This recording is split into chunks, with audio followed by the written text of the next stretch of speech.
Sound good, right? Take a picture. Come on. Come on. Let's go. It's alright, it's alright, it's alright.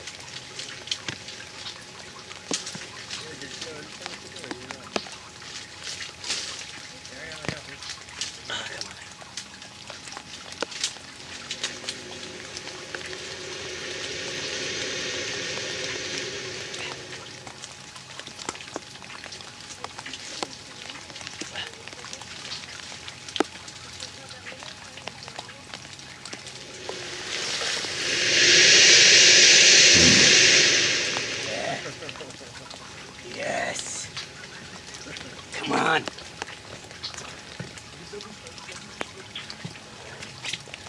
Big boy. Come on, big boy. Don't be scared. Yeah. Open your mouth.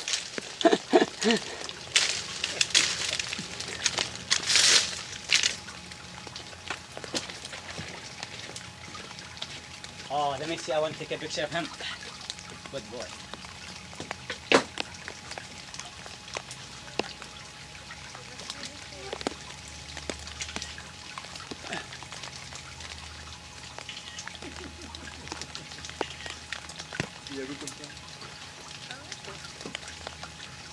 You see that camera? You know, when I go to the park, when I go to the zoo, see the lion, he always sleep, and you know the lion. So what I do, I throw a rock to the lion and he starts moving, he's crazy. It's the only way. Get your camera, come on, take it.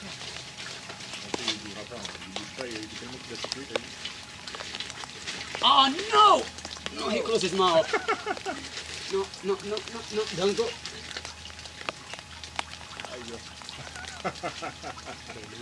I think he's too old. Looks like I gotta open his mouth again.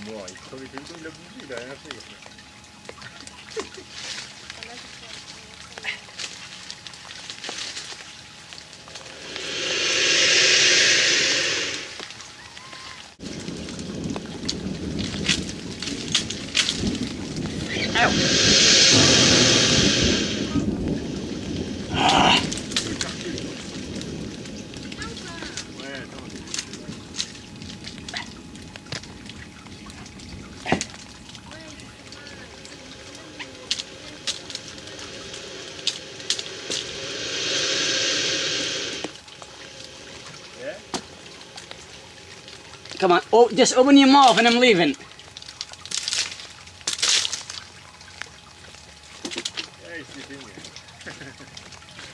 Yes, maybe.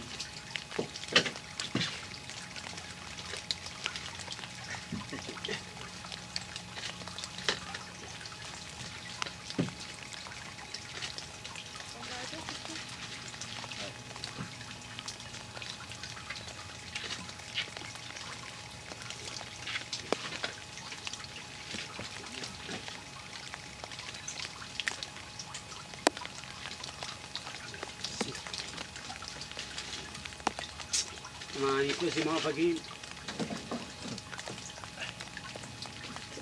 You know, some of those trees, it kill people. Some of the trees here, those trees, Yeah. very dangerous.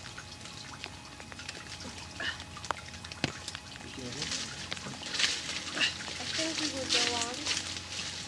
Okay, nice. Say. Okay. No. No, il part. Il va où? Just keep moving.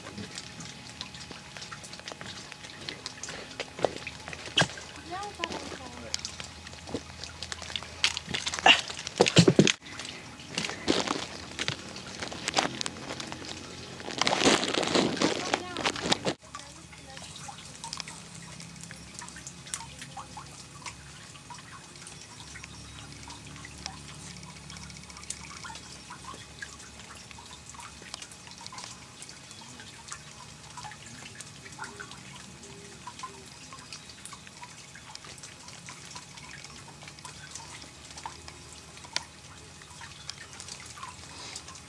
This is in Florida.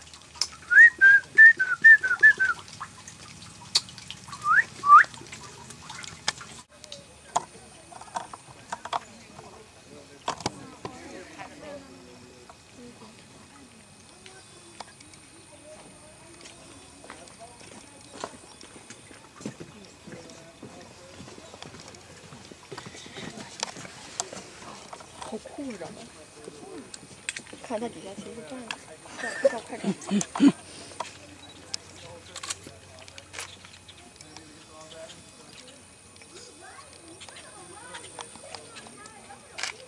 我记得是闪到里面走的。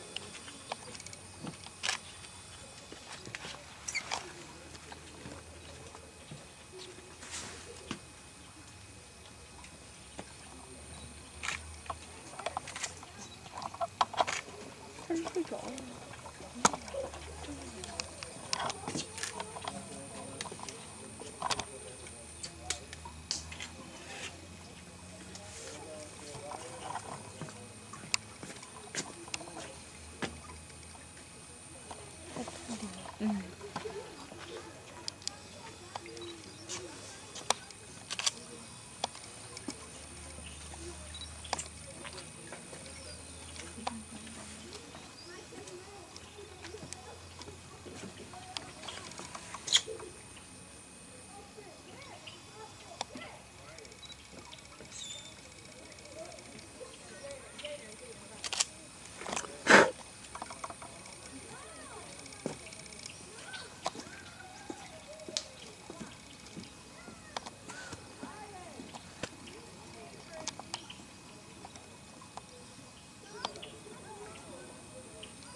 On the perfect paddling day ever known to man.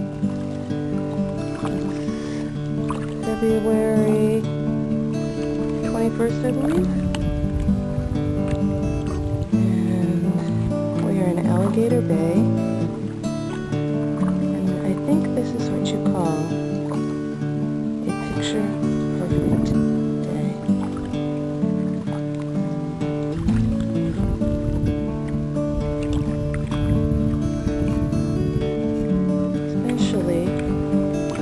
When I'm being paddled.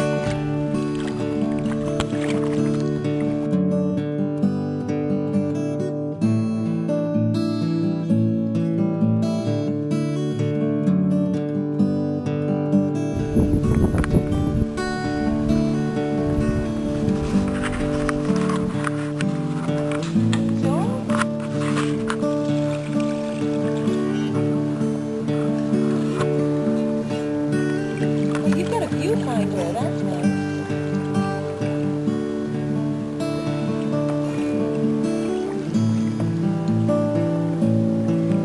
Ooh, we're in the Auger now.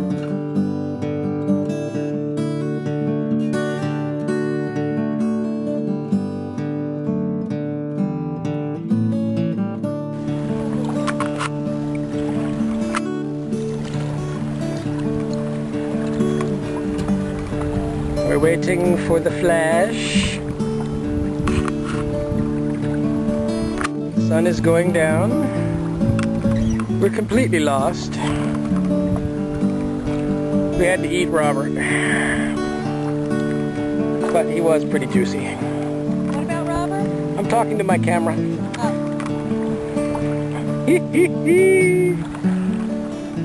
Poor Robert. And there's the end of Pavilion over there. And there's the sun.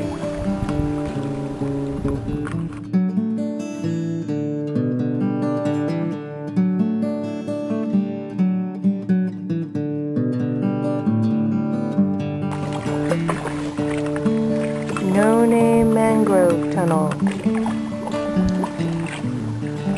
February 19th.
It's a vicious killer.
Our version of snow in the Everglades.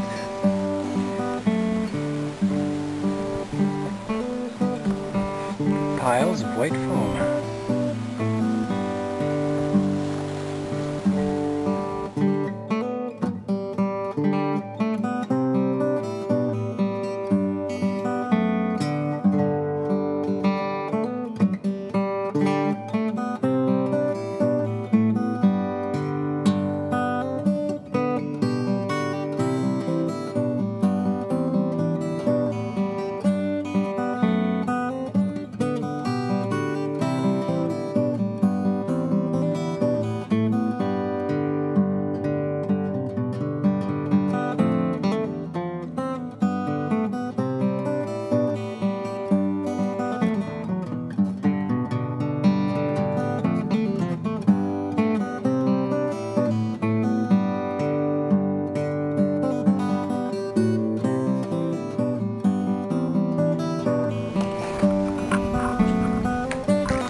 Lake coming into view.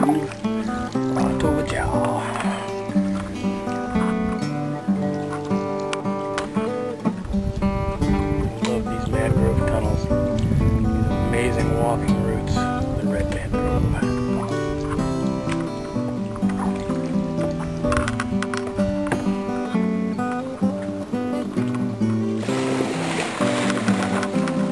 There's a crocodile. Oh.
Alright guys, didn't Neil Young follow me down here another day last week? Sorry Neil, I know people would rather listen to you than my yakking, but you gotta go.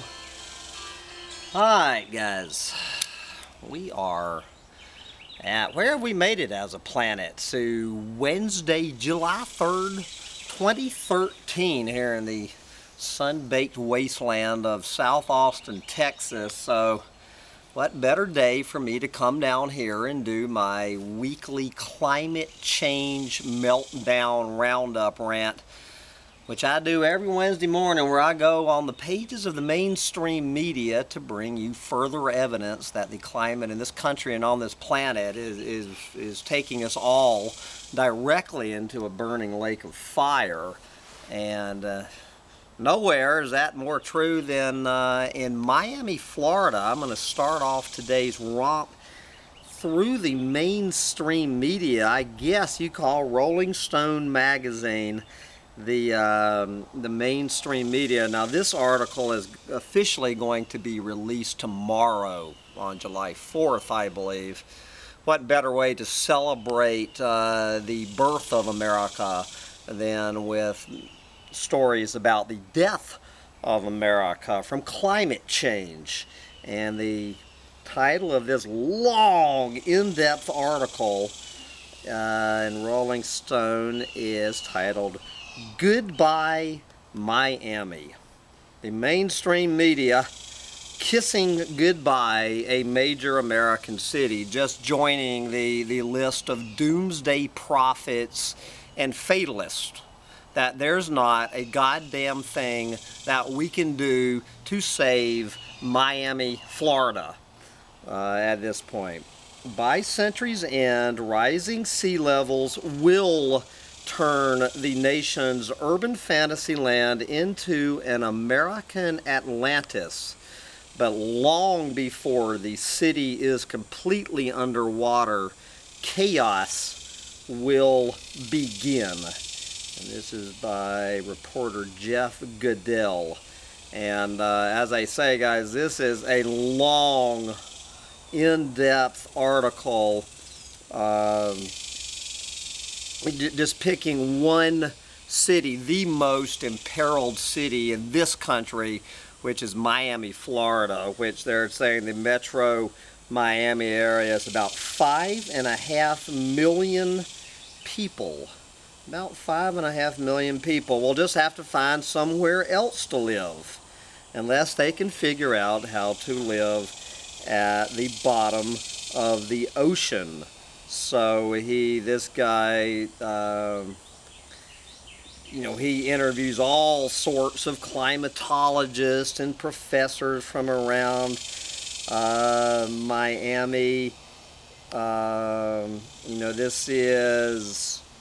Here's Jim Nijman, the Urban Studies Program at University of Miami. Floods come and go, and hurricanes might blow through.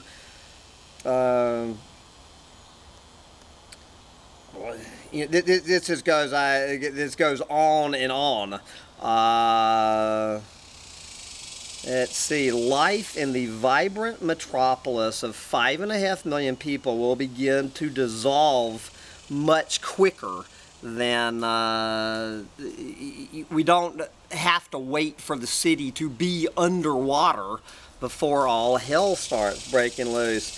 They're claiming here, by his interviewing all these other people, that you're going to start seeing the crash and burn of Miami within a few decades. The rising waters will destroy Miami slowly by seeping into wiring, roads, building foundations, and drinking water supplies, and quickly by increasing the destructive power of hurricanes. Okay, this is Professor Harold Wanless, chairman of the Department of Geological Sciences at the University of Miami. Quote, "Miami, as we know it today, is doomed. It is not a question of if, it's a question of when." And then they go in talking about sea level rise. Sea level rise is not a hypothetical disaster. It is a physical fact of life on a warming planet, the basic dynamics of which even a child can understand, although Alex Jones and a bunch of Republicans can't. Heat melts ice. And the ocean is already up about 9 inches. So anyway, guys, of course, South Florida is not the only place that will be devastated by sea level rise. You got London, Boston, New York, Shanghai. All are vulnerable, as are low-lying, undeveloped nations like Bangladesh. But South Florida is uniquely screwed, in part because about 75% of the 5.5 million people in South Florida live along the coast. There you go. And then it talks about, you know, I was watching this this documentary, this video documentary about sea level rise in Miami, and these techno-utopians were talking about just build up those seawalls along the Atlantic Ocean. And what this article talks about, that's all well and good for keeping the ocean from the water from creeping in from the east. But the problem with Miami, it can come in every bit as well from the south and the west. You would have to make an island out of Miami with your little techno-utopian seawalls. And with Miami, the way this rock underneath Miami, this porous limestone rock is built, the water will actually percolate from below. You've got east, west, south, and below with the water getting in. Guys, you can kiss Miami goodbye, as this article says. And way down at the bottom of this article, I'm going to put the link to this article way down in here, and I'm talking like 3 paragraphs from the bottom. You find this one paragraph about the Everglades National Park and what this sea level rise means for one of the already most delicate, imperiled, unique ecosystems, not only in this country, but one of the most unique ecosystems on this planet, with a lot of endemic species of endangered wildlife. Well, we got Florida panthers down there and American crocodiles, and what's going to happen to the Everglades over the next few decades. All right, quote, Americans will have to face up to the fact that Everglades National Park, home to one of the most remarkable ecosystems in the world, is a goner. More than half of the park will be inundated with just 3 feet of sea level rise, and the rest of it will vanish shortly thereafter. We're going to have to change the name to Everglades National Marine Sanctuary. That's what one scientist has to say about it. Besides the obvious tragedy of losing a unique ecosystem, it calls into question the wisdom of spending billions of federal dollars on the sentimental fantasy that the Everglades can ever be restored. And he's talking about, I think there's this, which I applaud, this $8 billion of U.S. taxpayers' money are being spent down there to try to restore the Everglades, rescue it from all the damage that humans have already inflicted on it, and with all of their drainage and agricultural and urban development schemes down there. $8 billion trying to fix that boondoggle, and right about the time we finish spending those $8 billion, the Everglades will be underwater, our newest marine sanctuary. And as long as we're in South Florida, there was one, I guess somehow, why did I lose this article? Anyway, there's also an article from CBS about the Florida Keys. You know, as goes Miami and as go the Everglades, the first one on the list to go, obviously, is going to be the Florida Keys, especially Key West. Kiss it goodbye. It's going to start in Key West. It's going to go right on up, guys, and there is not one goddamn thing anybody can do about it. So, and this is a story that, you know, I'm 53 years old. I very well might be able to watch Miami being abandoned. And we have 5 million climate refugees right here in the good old US of A. For anyone who thinks that sea level rise is just some problem for them old Bangladeshis over there. Yeah, right. Anyway, let's leave Florida and the US and let's just take a look over here. Let's go over there to the United Kingdom. This article out of one of my favorite newspapers on the planet, The Guardian. Last week I talked about an article from The Guardian saying that climate change poses a much bigger threat to the United Kingdom than any security threat, any military threat. The single biggest threat to the millions of people in the United Kingdom is climate change. And so this article is a continuation of that this week, where we find this absurd headline: climate change is a, quote, big business opportunity for the UK. I didn't know whether to put this on Monday's rant or my business rant. This actually came out on Monday, but I held it off to today. UK's first national adaptation plan sets out economic opportunities of increasingly more extreme weather, as well as the risks. All right! Climate change is a big business opportunity for the UK, as it and countries around the world are increasingly hit by extreme weather. The United Kingdom's first national adaptation plan sets out the risks to the UK, from floods to water shortages to higher food prices, as well as the economic opportunities. So, you're talking about when the world gives you lemons, make lemonade. You know, everyone likes to pick on my old buddy Al Gore.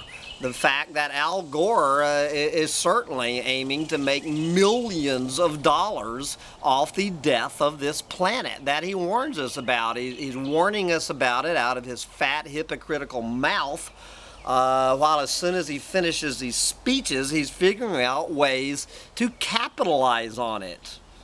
You know, fiddle while Rome burns, guys. You might as well make some money out of this disaster. Alright, quote, the UK is already one of the global leaders in this industry, I guess in the climate change industry of the future. And this market for climate adaptation is expected to grow by 5% or more year on year. Said Britain's Environment Secretary Owen Patterson, quote, as the world's climate changes, Britain's expertise in areas such as weather forecasting, flood modeling, infrastructure, and insurance are already coming to the fore to prepare us for the kinds of events we might see more often. Okay, and I love this for anyone failing to connect dots here around this planet. Continuing with this quote from the Environment Secretary. Our agriculture continues to innovate using advanced breeding techniques to produce new crops that can thrive even when the weather seems to be against us. Looking ahead, genetic modification has the potential to make further crop improvements. There you go. Managing our natural resources in innovative ways is backed by the kind of world-class science and engineering skills, can you say, GMO crops, that we can be proud equip the UK to succeed in the global race. The global race to what? The global race to absolute madness, where these business investors are going to be investing in Monsanto to genetically modify these crops to resist droughts and floods. Okay, going, anyway, I'm going to read one more article, then move on. However, environmental campaigners criticize their ministers. Quote, I love this, this guy Jim Footner from Greenpeace. Those pesky little environmentalists throwing a wet blanket on the environment minister of the UK, who's applauding GMO crops. Quote from Greenpeace, only this government could regard the impact of global warming as a business opportunity, with ministers now advising companies. I would say companies advising ministers, but guys, you see how they're all in bed together. We have Monsanto advising the environment minister how to talk to the press. We have the environment minister advising Monsanto, cheering them on. Anyway, where was I? With ministers now advising companies on how to turn a profit from something that most people regard as a profound threat to our collective well-being. The coalition should be creating the conditions that would make British industry a world-leading power in high-tech renewable energy technologies. Instead, ministers are green-lighting a new fossil fuel era. There you go. The environment ministers of England in bed with Monsanto and the fossil fuel. He's probably referring to gas, because there's another article which I did not highlight. I'm just going to mention here about how Britain is posed to go on a gas fracking revolution in that country. All over Britain, the gas frackers are cranking up, taking their cue from the United States, with the technology here from the U.S. is moving back over there to England, being cheered on by the Environment Minister of England to ramp up fracking in England. Anyway, so that's where we've been from Miami to England, and I love this article from the Asia News Network. Going over there to Asia, and talking about what I call realist, which is another word for fatalist. For people who have just said, you know, guys, they looked at the situation and just said, screw it. Here we go from the Asia News Network. Climate change, Pakistan's anti-climactic response. And guys, you know, you might as well just start laughing. All right. I'll just read the first couple of paragraphs and put the link to here. This is how Pakistan is fighting climate change.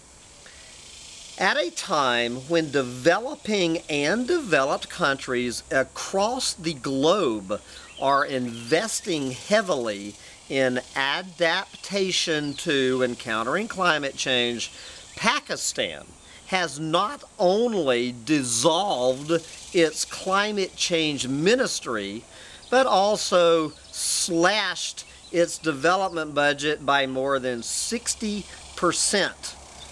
The government allocated a total of $590,000 to combat climate change for 2013-14 as compared to $1.6 million last year. So by more than 60%.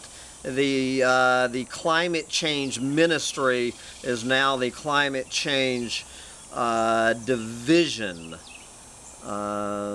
Environmentalists and officials say the move may have serious repercussions on different fields in the country, including agriculture, water and forestation, blah, blah, blah.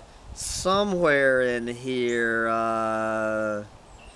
anyway, I believe it says, I can't remember, this is a long-ass article. Here we go.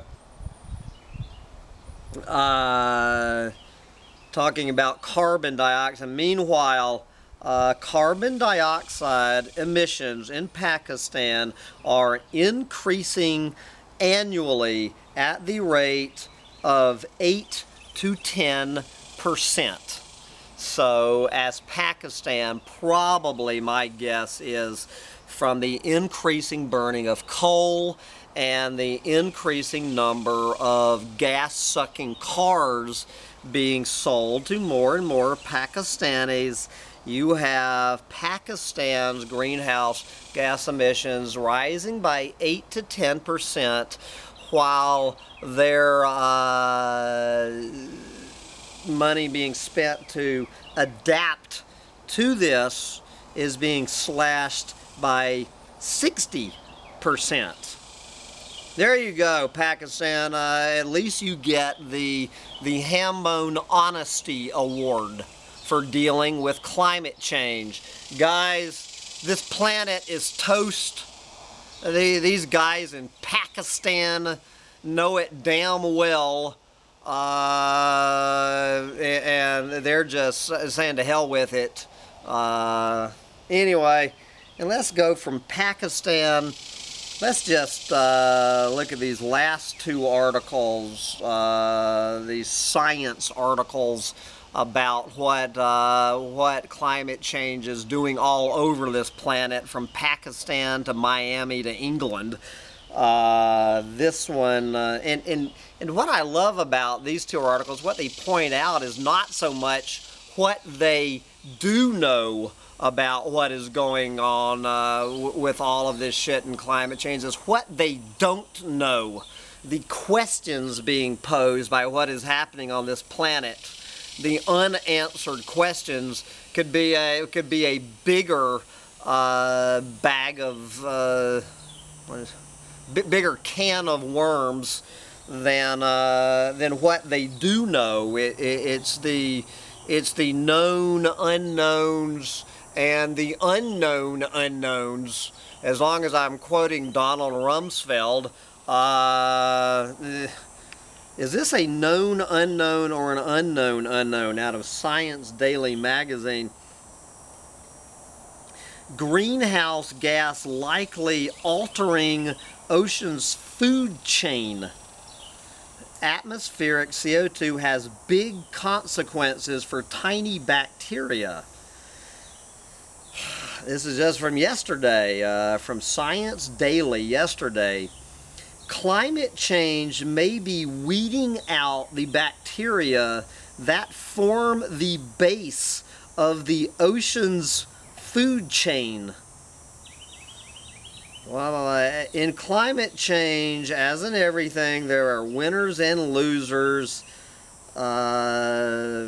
As atmospheric carbon dioxide levels and temperatures rise globally, scientists increasingly want to know which organisms will thrive and which will perish in the environment of tomorrow.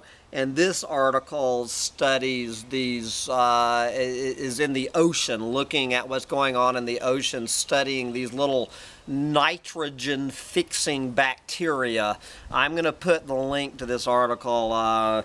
It is way too deep for most people. Let's see if they say anything. I just running down to the very last sentence from this guy studying these. Quote, "We're not entirely certain how that will change the ocean of tomorrow." There you go. That's our greatest minds on the planet. They don't know. Don't ask us. Don't ask us what this means. Well, there you go. And then I found, I went from the oceans to the deserts of the entire planet over here on livescience.com. I go from Science Daily to Live Science, where I find pretty much the same article. Climate change may radically transform desert bacteria. All right. Climate change may transform the community of microbes that forms the crucial top layer of soil known as biocrust in deserts throughout the United States, new research suggests. And I guess what's good for the deserts of the U.S. probably good for the deserts all over the planet. The study in the Journal of Science found that one type of bacteria dominates in warm climates, whereas another is more prevalent in cooler areas. This is this winner versus losers. Combined with climate models, the findings suggest that the cold-loving bacteria could completely disappear from their current habitats as the climate warms. That disappearance, in turn, could have unpredictable ripple effects across the entire desert ecosystem, as the biocrust are important resources for desert plants and help mitigate dust storms. It's these little guys that are holding these fragile soils together. And if they go, boof, here go the dust storms from the apocalypse. You know, cranking up, but nobody knows. Let's jump down.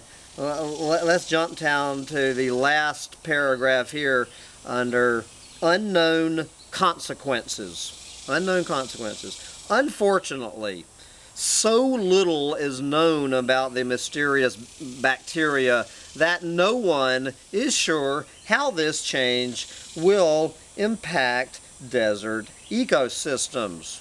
This is a quote from Jane Belknap from the U.S. Geological Survey to close this article and this rant. Quote, these bacteria are the only game in town to prevent dust storms and erosion. So they're really, really critical parts of this ecosystem. Yet, we have never asked the question, who's really in there? And what is going to happen there as things shift? As things shift. There we go. We will all see how things shift on this planet over the next few days, weeks, months, years, and decades and centuries. And that will wrap up this version of my weekly climate change meltdown roundup rant from the mainstream media. But I have got to get on my gas-sucking bicycle and head back over to this storage shed to help this woman move her stuff around for my $12 an hour. Bye, guys. Are you making a gallery for my crowd coming to listen to my rants here? All right, I appreciate it. It looks a lot like church pews. So anyway, you guys, you can imagine the crowd I gather here in real life, looking at my crowd in cyberspace. So my buddy Joe is up here building me a gallery of my fans. All right, I gotta go make the big money. Give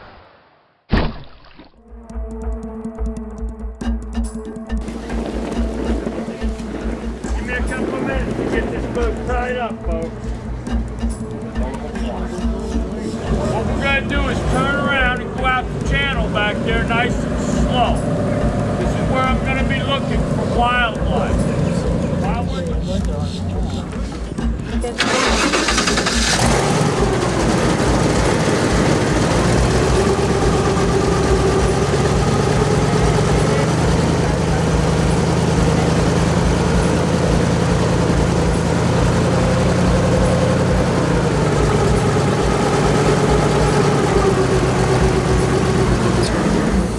While we're going down the channel, if an alligator happens to swim right up to the edge of the boat, I want everybody to know alligators can jump 2/3 of their body length out of the water at any given time.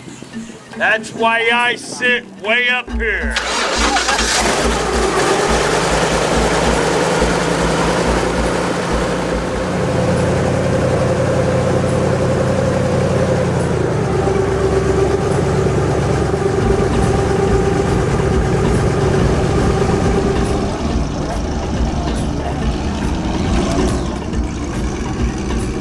What alligators do best during the daytime? Absolutely nothing. Their taste buds are located on the outside of the lower jaw.